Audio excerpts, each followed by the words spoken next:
Pemirsa, keluarga almarhumah Dr. Aulia Risma, mahasiswa PPDS Anestesi Universitas Diponegoro yang bunuh diri karena tidak tahan menjadi korban perundungan dan pemerasan oleh seniornya, terus berharap ada keadilan dalam kasus ini.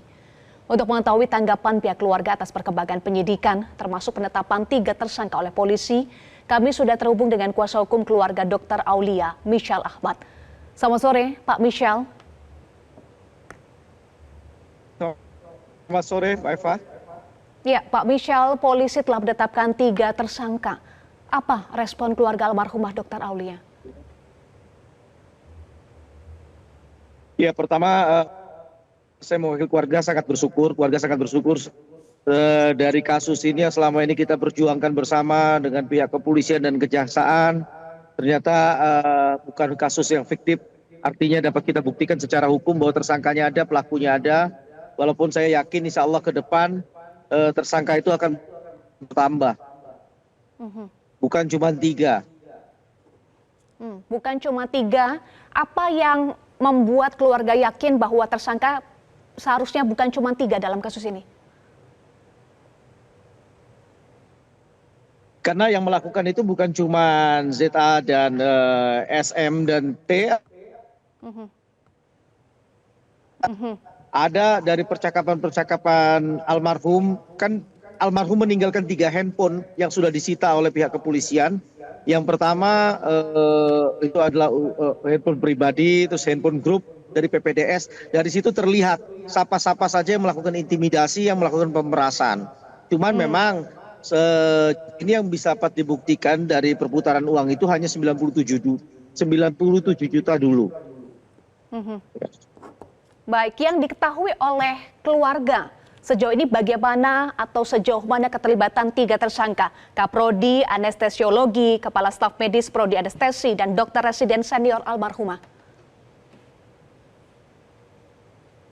Jadi begini Mbak, kalau inisial TA itu Kaprodinya, itu Kaprodi itu menjadi tersangka bukan karena laporan kami.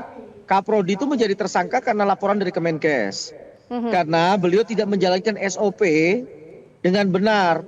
Artinya apa? Kementerian Kesehatan Republik Indonesia ini telah memberikan beasiswa, tidak boleh lagi ada pungutan-pungutan.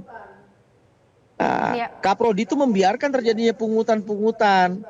SM juga sebagai operator yang mengkolek juga di situ. Gitu loh.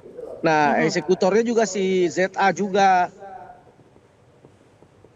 Jadi untuk bullying sendiri itu agak sulit ya, karena korbannya meninggal. Jadi ini yang terungkap adalah pemerasannya.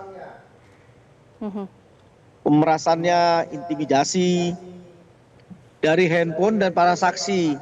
Kami bisa membuktikan itu.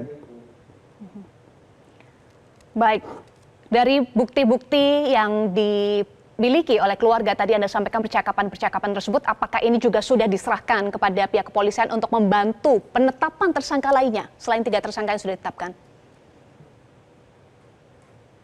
Sudah, semua bukti sudah ada di sana.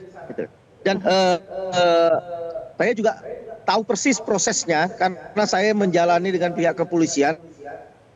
Jadi pihak polisi juga bukan mau berlama-lama, memang agak sulit mengungkap ini karena begini Mbak. Beberapa saksi itu sempat mengundurkan diri juga, mencabut keterangannya karena adanya intimidasi. Jadi luar biasa, ini ada beberapa saksi yang sudah memberikan keterangan, tapi tidak lama dia menarik keterangannya, membatalkan keterangannya. Hingga perlu proses. Dengan alasan apa, Pak Michelle? Tapi syukur alhamdulillah dari semua mereka tidak memberikan alasannya apa. Yang penting mereka menyatakan bahwa mereka mencabut keterangannya. Seperti orang ketakutan. Waktu itu juga ada 4 orang yang membuat laporan, 4 yang membatalkan. Yang sudah datang ke kami, ke pihak kepolisian, kita menyatakan bahwa dia korban, minta jaminan keamanan. Kita sudah berikan jaminan-jaminan yang dia minta. Atensi dari Pak Kapolri juga ada. Tapi seiring waktu dia mencabut semua, membatalkan itu. Ada ketakutan, artinya ada dugaan intimidasi, Pak Michelle?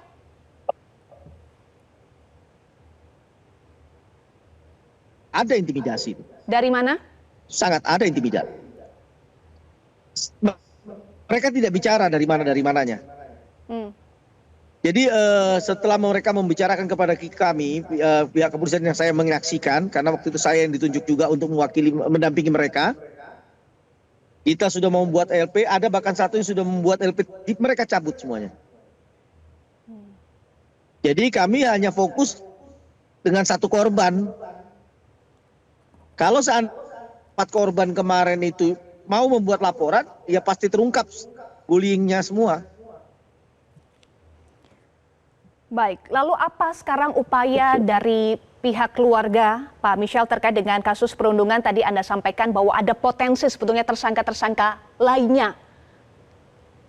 Ini kategorinya mereka siapa? Apakah senior-senior termasuk tadi bagian dari ZA?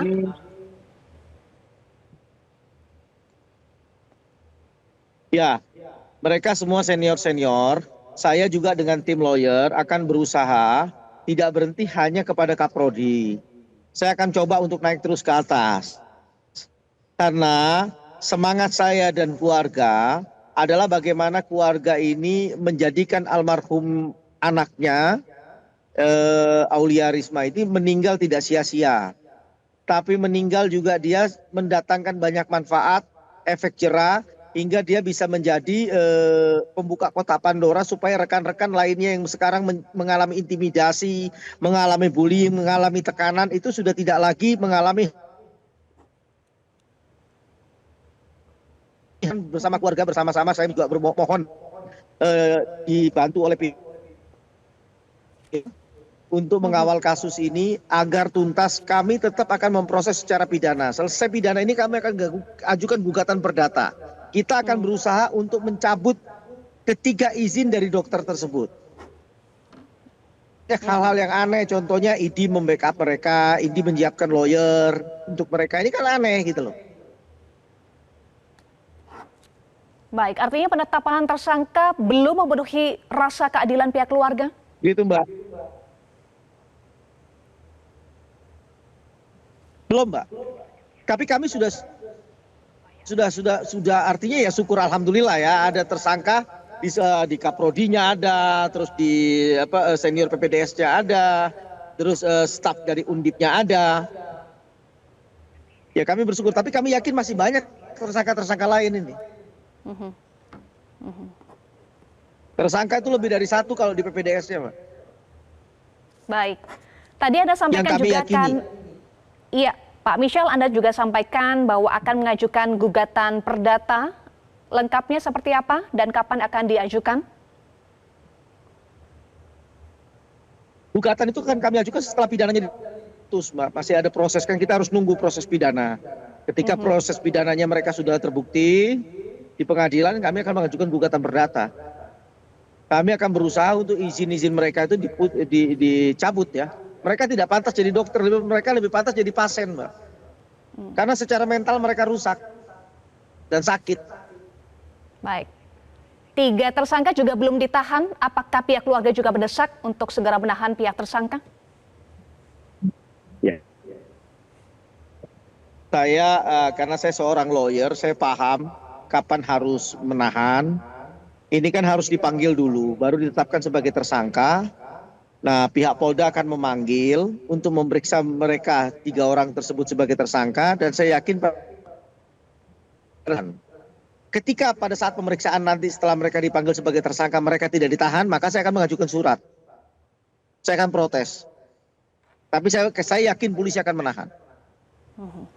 Baik, kita nantikan proses hukum yang masih terus bergulir di ranah penyidikan, termasuk tadi ada rencana dari pihak keluarga almarhumah Dr. Aulia untuk mengajukan gugatan perdata. Terima kasih kuasa hukum keluarga Dr. Aulia, Michel Ahmad, sudah bergabung bersama kami di Metro hari ini.